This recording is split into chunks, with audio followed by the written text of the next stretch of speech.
Hello, everybody. Welcome back to another podcast. Again, thank you for tuning in. And as always, we have such a great guest on today.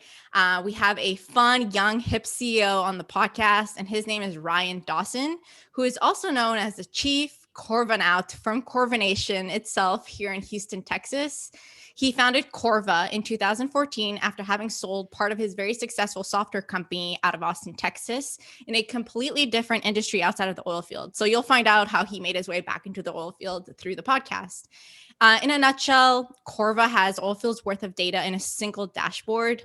So we're interested to find out a little bit more about Corva, but more important, more background on Ryan and who he is, and the serial entrepreneur, how he made it back into the oil field, being from West Texas, which was really interesting to hear.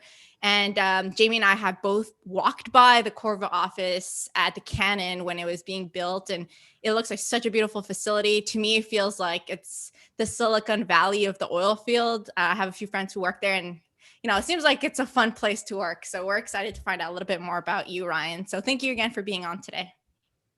Hey guys, happy to be here. Yes. So Ryan, let's just start out with, what really surprised Macy and I when we first talked to you, which was that you're actually from West Texas. So why don't you tell us a little bit about life growing up in West Texas, and if the oil field was really a place that you actually wanted to, be in? Yeah, so I grew up in Midland, pretty quaint place for most people. Some call it the center of the world. For me growing up, it was really boring. There wasn't much to get into. Culture was something that you really had to go seek out and find. So I think when I was growing up, oil and gas seemed really boring. It was like something that everyone did. It wasn't really this like exciting new frontier that you wanted to go explore. So I really stayed away from like learning how it worked, what were all the mechanics when I was growing up. It was kind of something that I wanted to forge my own path and go do something completely different. So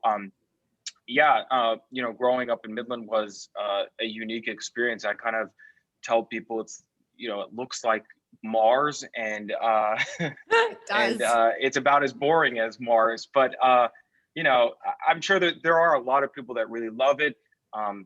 It is exactly what they want in the world. So that's what makes it so interesting. It's like so many people have these different views on it.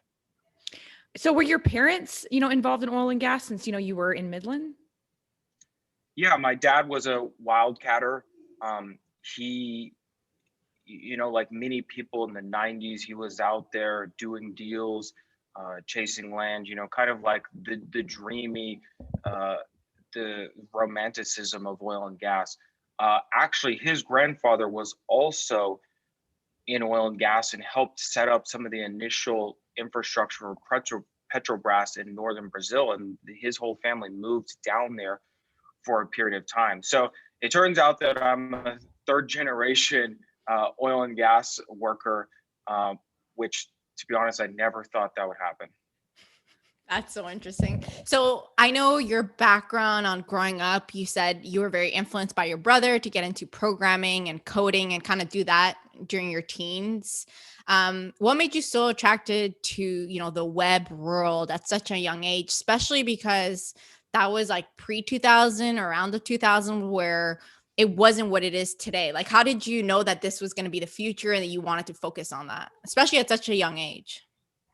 Mm-hmm. So I was on a ski trip one year in Colorado, and my brother was in computer science and he had been for many years in high school. And he brought with him a book and he was building a website. And I was just looking over his shoulder and watching him write the code and then change actually what was on the screen. And it just really just was, fascinating to me visually. And then for anyone that's watching that's in computer science, he essentially tried to start explaining what were the 3 different loop types, which is a programming language concept. And then I was like, whoa, this is like a whole world. So from that moment on, I was hooked from, I wanted to develop and build software that, hopefully change the world. And that kind of like led. It's not necessarily that Midland had this amazing like computer science curriculum.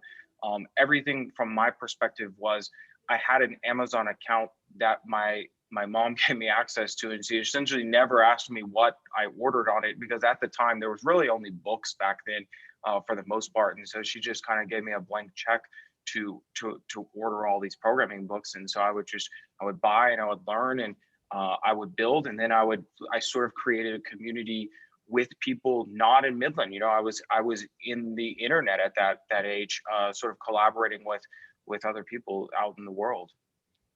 I remember you mentioning that I think it was Microsoft that came to you when you were in high school and like wanted you to like come and like build out some program for them. Can you tell us a little bit about that? And also, when we talked, you graduated actually with political science major, and it just seems really confusing for like when we first listened to you, we were like, well, you obviously are very successful in software. You understand it. You like coding. What would make you go and do something like political science? So can you tell us a little bit about that process from when Microsoft, went and reached out to you when you were in high school to then, going to UT and picking political science as your major? Yeah, so I was recruited by Microsoft in high school. So I would go up to Redmond. I think that was like one career path.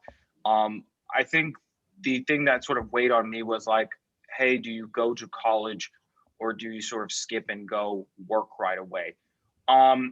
I think in the end, I chose to go to school, which I went to Austin.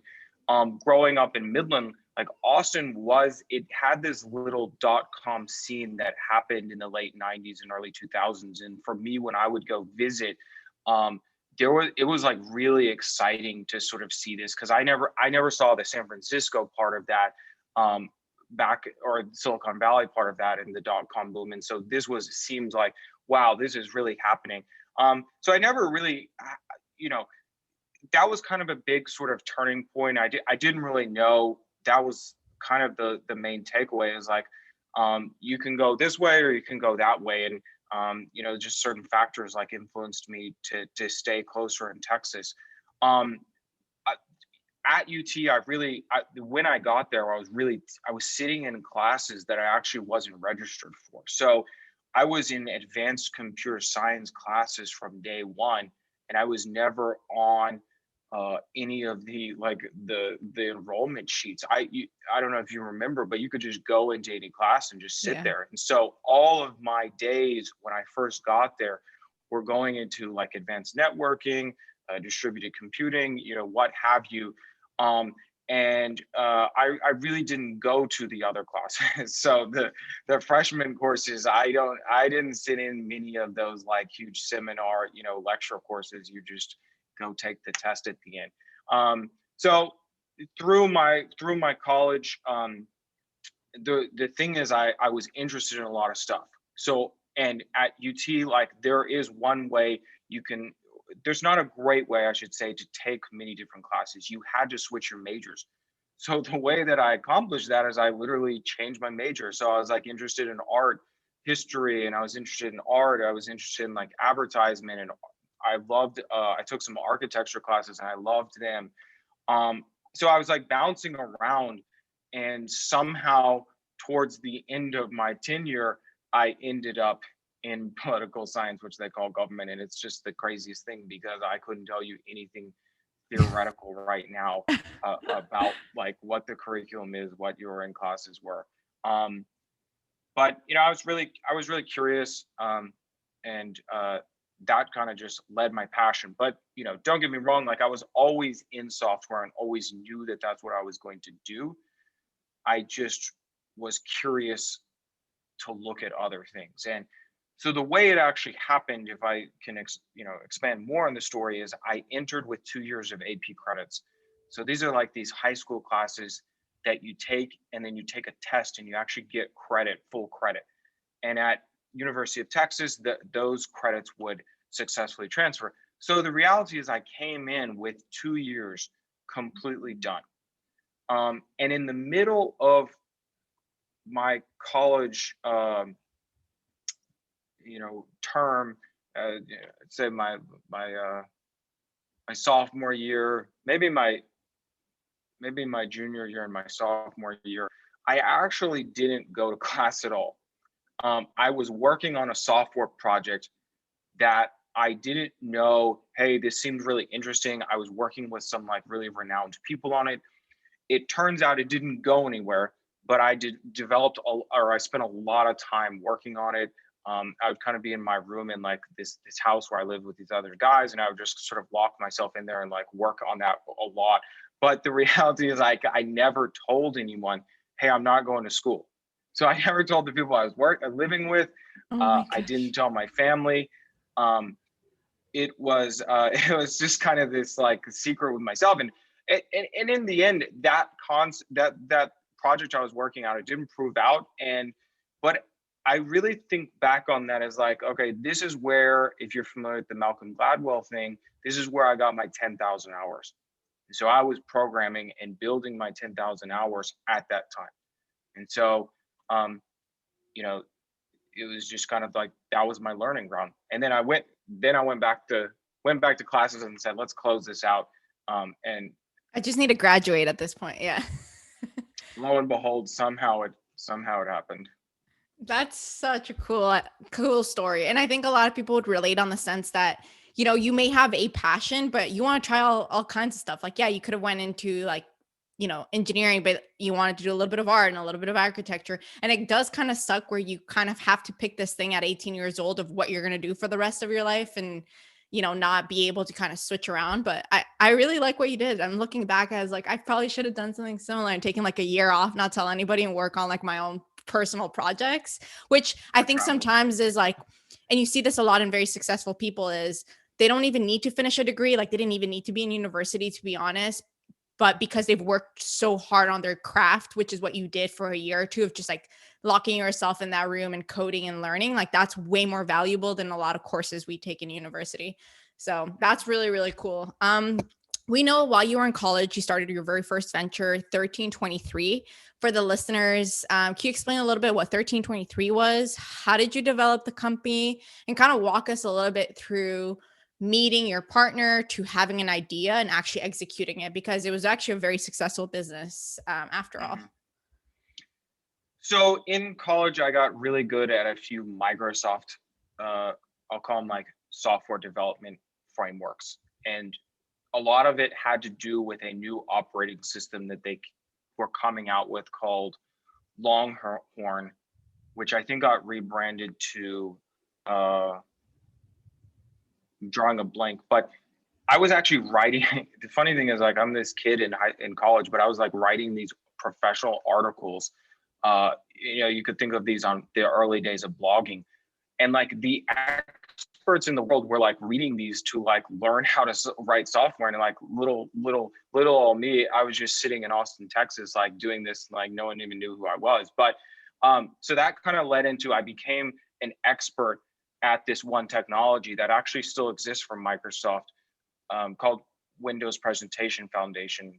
Kind of a funky name, but so I got hooked up with a design company in Austin called Frog Design, and this is like one of the world's biggest design companies. And at the time, it just so happened that there was a grouping of some of the most talented designers in the world in Austin. They just, the .com boom brought a lot of them there, and this was the really early days of software, meaning like there was desktop software, web software was pretty bad. It was, websites were really bad, and there wasn't mobile yet. So like most designers were these software designers. So there wasn't a lot of places you could go, and like Frog had the work. So they all kind of culminated there.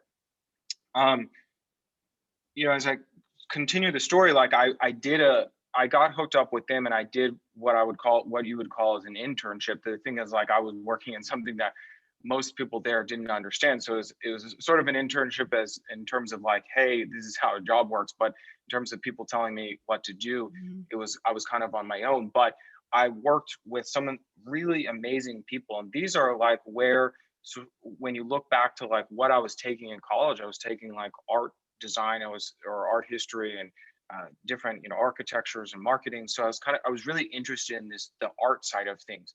And then, I get hooked up with these people that are really great at that side of the business. And so that sparked a passion for like, hey, what if I can combine the software side of the world with more of like the design and like creative side.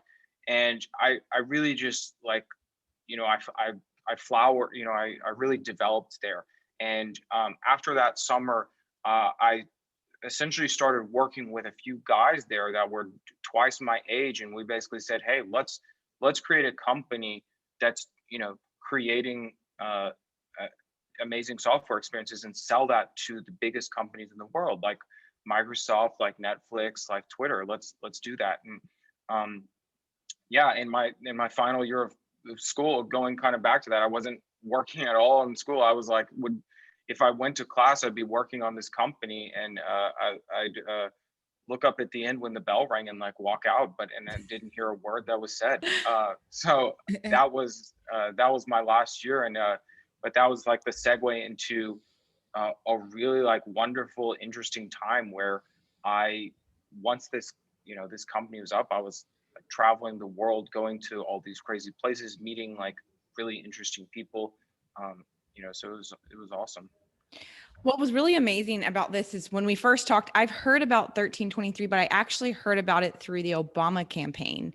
So when you mentioned it, I was like, I had to go and Google it because I was like, wait, there's no way this is the same one that Ryan's talking about. And it is. So, why don't you tell us a little bit about how did that actually come to fruition? So you graduated college, you went 100% into 1323.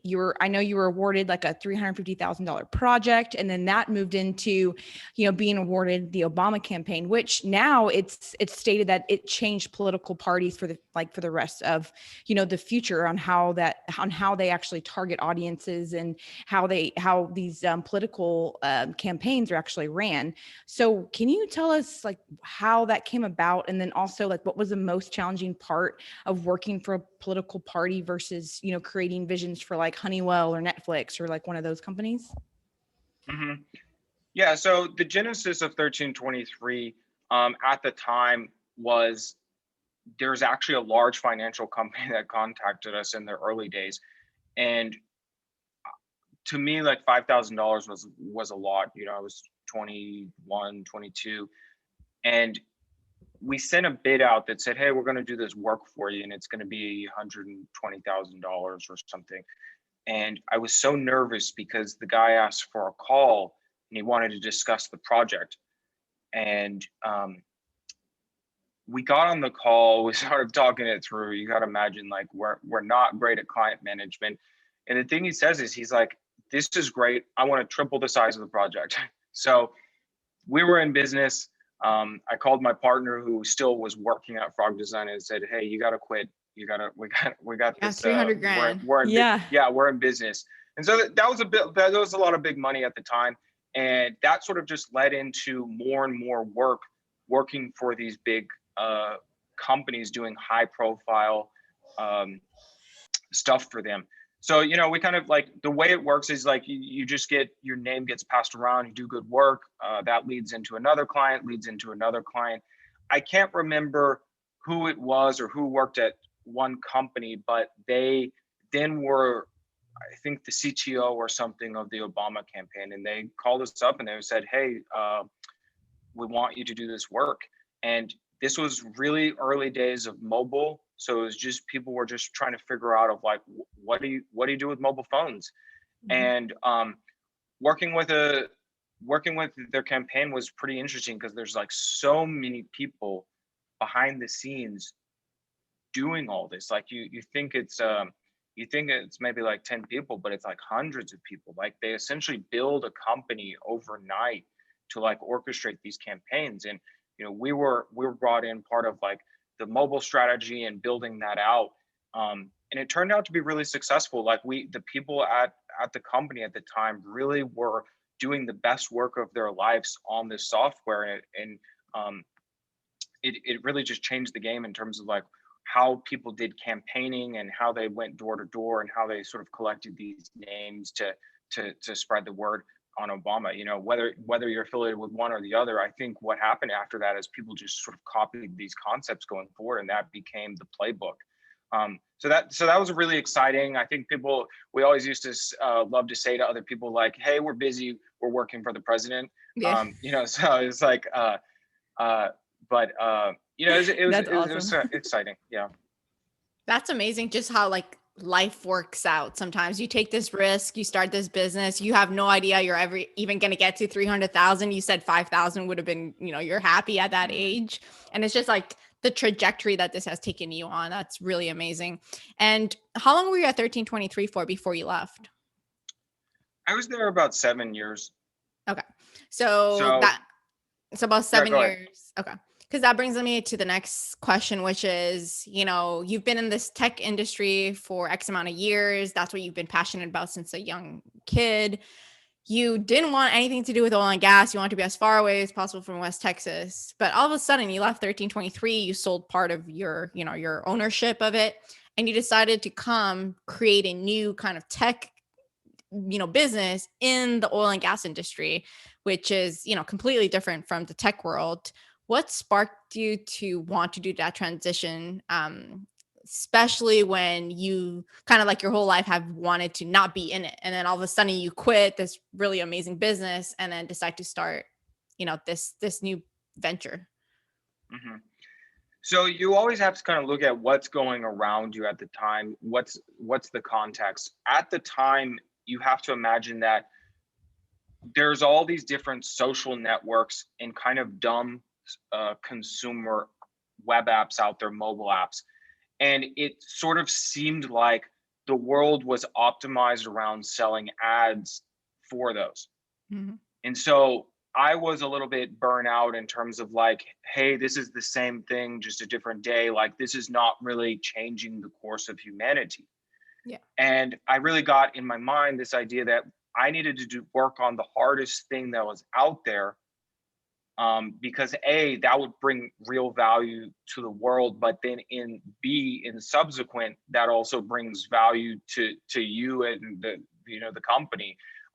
So I think like, dumb ideas are probably less valuable. I think you always hear in the media how people come up with really simple ideas and they become the next Instagram. I was at that time period, I was really thinking that the harder ideas that you could work on would actually be the most valuable. And so it just so happened that oil and gas was in my backyard. I'd been disconnected for it for 10 whatever years. I never really was connected with it. And I said, look, this is something that I should get my hand at. I think there's a real opportunity to essentially change the way oil and gas is done from a technology standpoint. So like, what can software bring to the world, and what can software bring to this industry that really changed the game? So as we kind of know at that time, if you backtrack by 5, 6, 7 years, the software wasn't really that great. There wasn't a lot of like real-time data streaming. There wasn't like connected data. Everything's different. Like all the that was the height of like all these people in these field sites. Now if you fast forward to like where we're going, it's completely different. And so I think there was a lot of opportunity there. There was let's think about this. Hey, what if we could automate a drilling rig or a frac fleet? That sounds really hard and it sounds really awesome. So you just got to understand it was a completely different world. It was a different like avenue to take, and that was the impetus. So what was really interesting when we spoke was you were saying that when you moved into the oil and gas space, what was really difficult for you was buy-in. So I guess in the tech space, you kind of have an idea, you have like a prototype, you go into it, and then they bite on it and they want to pay for it, and you're headed down your first job. And then from when we spoke, you said that you would go in, you would present, you would show it, and you kind of thought that would be the same process, but that's not what happened. Can you talk about kind of how the two spaces were different and how it was harder to get that buy-in from like the operators on the oil and gas side? Mm-hmm. If you fast forward to today, a lot of the trends that I thought would become reality did become reality. But and this is every entrepreneur's journey, but like it's over 5 to 6 years of convincing people that that's actually what's going to happen. Mm-hmm. And so if you go back, just a lot of those things are the same. Hey, were mobile apps going to be big? Yes. Did anyone in oil and gas have mobile apps? No. But there's a lot of like difficulties in building an enterprise software company And that is something that is hard to explain, but like oil and gas companies are enterprise companies. And so you can't build a simple website and necessarily sell that in oil and gas. A lot of people care that you have your I's dotted and your T's crossed. You know, you need to sign like these big contracts to do work. You have to have like this amazing data quality. Like you have to, how do you onboard people? How do you like remote monitor and make sure your software is working? How do you like, even as a startup, I think oil and gas companies they make these companies have like service reliability standards. So your software has to be working to like a specific 9, if that makes sense. So how do you do this as a startup? That's like incredibly hard. In a lot of other industries, they give you leeway. They're like, hey, if you come up with something great, I'll give you, you know, some ability to make mistakes. My experience, and it could be different, you know, 5 years later, is that you had to have all those things sort of cleaned up and really polished before you could get in the industry. And so that was a big speed bump. I wasn't ready for, you know, for that world. Everything in Silicon Valley is focused on minimum viable product. Solve this small problem, make sure that the customers like it and this adds value, and then you can scale the company. So they played out a little differently. Yeah, I mean, and how did y'all overcome that? Like, so you said they played out differently. So then what was your step to actually, you know, get the first buy-in? Because I also remember you stating that you had you were like invested $3 million, I believe, to start the company, and then you had to go and get outside investment, which really wasn't your plan, but you probably needed it in order to have that longer term to get your first customer. Or did that not happen in that way? Yeah.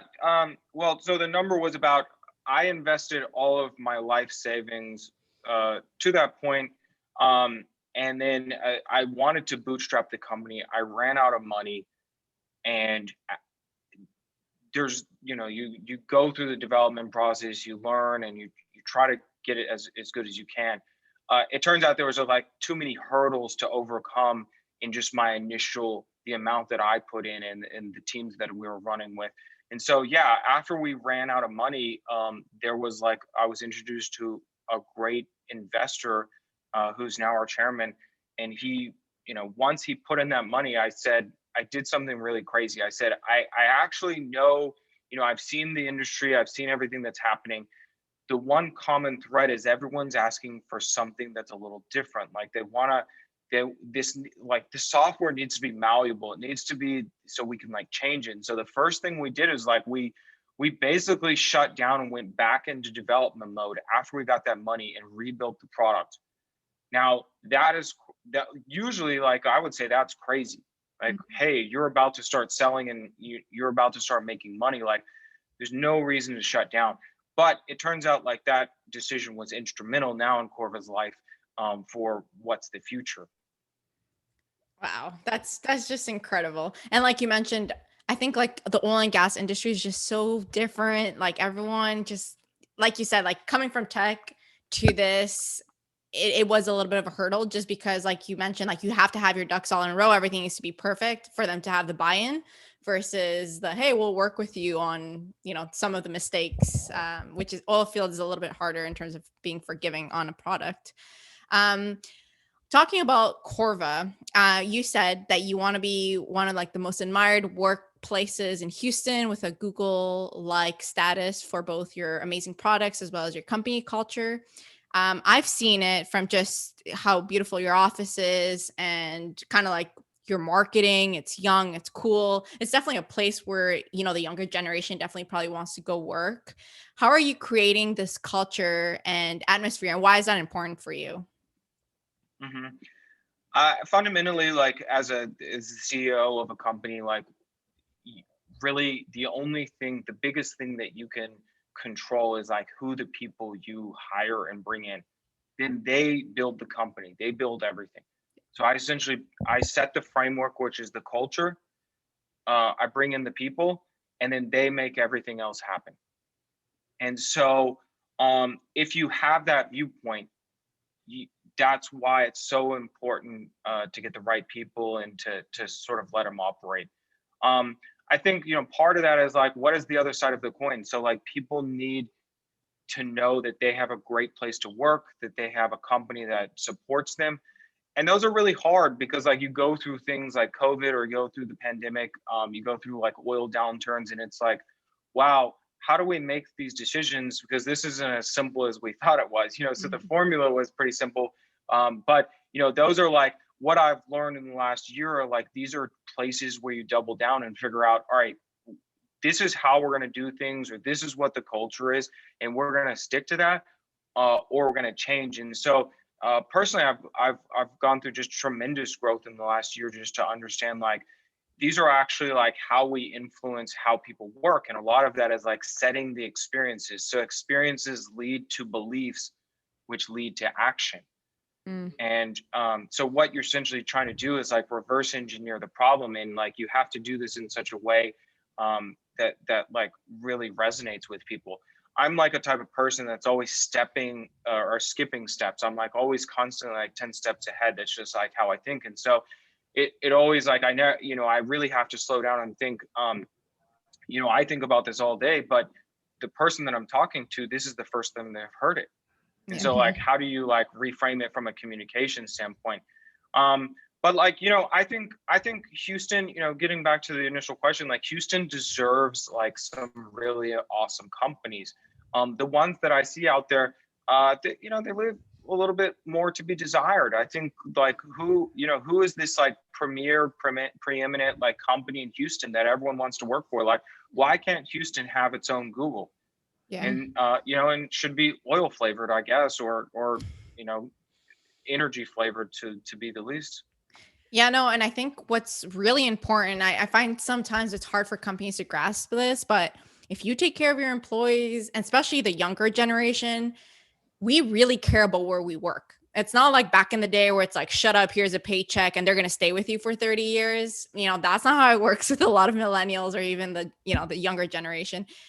I find like, even like, I remember I asked for like a nice coffee machine at the shop, at the office, and like a mini fridge. And when they accepted it, and that made my day. That's literally all I wanted. And I was so happy to come to work because I had this really cool little coffee machine that they agreed to pay, so it's like, it just shows how like, even just like little things that companies can do for the employees that just make it go so far. And like you said, you kind of create this culture and you make it fun, and they'll do all the work for you. Like, we're going to be happy to go to work and, create your business even more successful if you make us happy. And I find a lot of the times with people, it doesn't take a lot to make employees happy. It's like the little things. So yeah, no, that's really awesome. We definitely do need more Googles out here in Houston. Well, I think the experience piece is really what I got from what you said, because it is all about experiences. Those are the things that we remember and how people make you feel. So I think if that's how you're building your culture around that, then yes, you're going to be successful in it. But when we were talking, you did mention this is something that you think about all the time.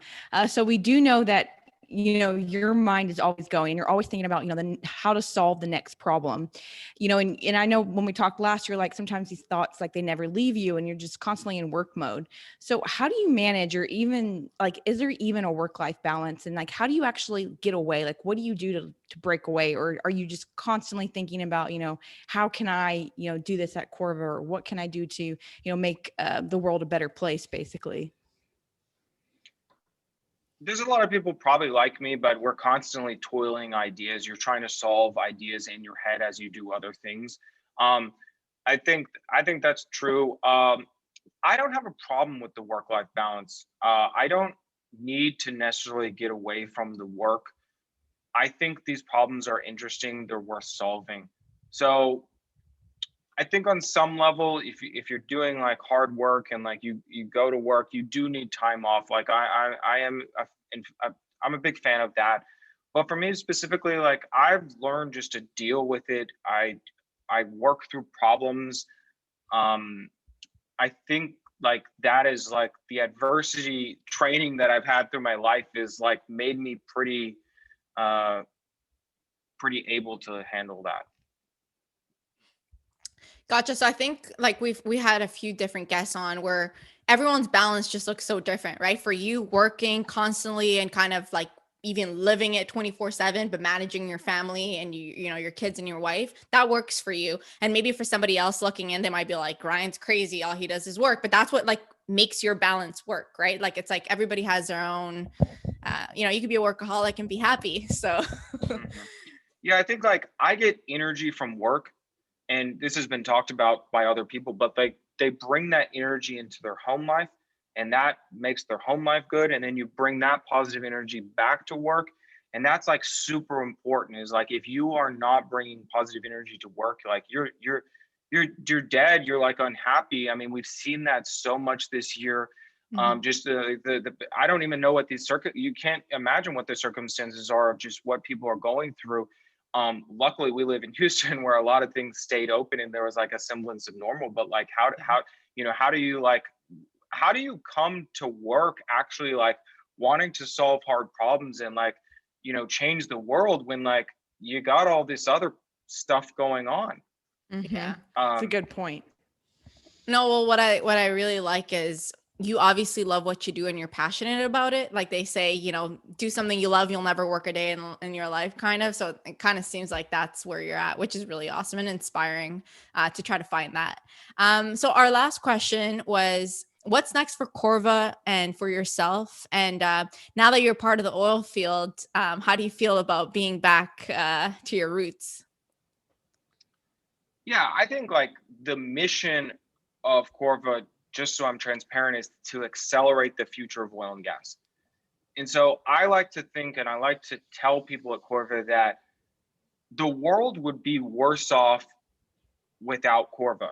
And if it's not, like, we're not here doing the right thing. And so every day we have to say, how do we make the future come faster? Meaning, if Corva wasn't here by 2025, it would look like this. But if Corva's here, let's say by some earlier date, we can do different things. So like, what is the future of gas? It's all real time. It's fully connected. It's mostly remote. It's like a lot of automated decisions. There's zero emissions. Within all those axes, what are the areas that we can innovate in and sort of make that happen faster? And so that to me is a noble goal because like, I think there's real effect there. There's a whole industry of oil and gas workers. There's a whole industry that exists there. I think we all get that, but like how do we get to the future? I mean, if the future is like greener, how do we get there? And so there's a lot of work that has to happen. And I think Corva is a catalyst for that. So if it's not happening at Corva, like we're spurring other people in the industry to be better and say like, hey, your user experience is not that great. Like it needs to be better, or your data quality is not as good. It needs to be better. Like all of those things are super positive in terms of like spurring the whole industry to get to the future. And that's where we need to be, is like, we need to be there and we need to be there faster. And I think oil and gas can be this case study of like where industries changed and become, or can become like really amazing and like savvy. That's amazing. Well, thank you for everything you're doing for the oil field. And thank you for coming on the podcast. We really, really enjoyed it. You have such a unique story. Like, I love the entrepreneurship stories. They really motivate me. So thank you again for coming on, and yeah, all the success to Corva. Thanks, Ryan. Okay, thanks.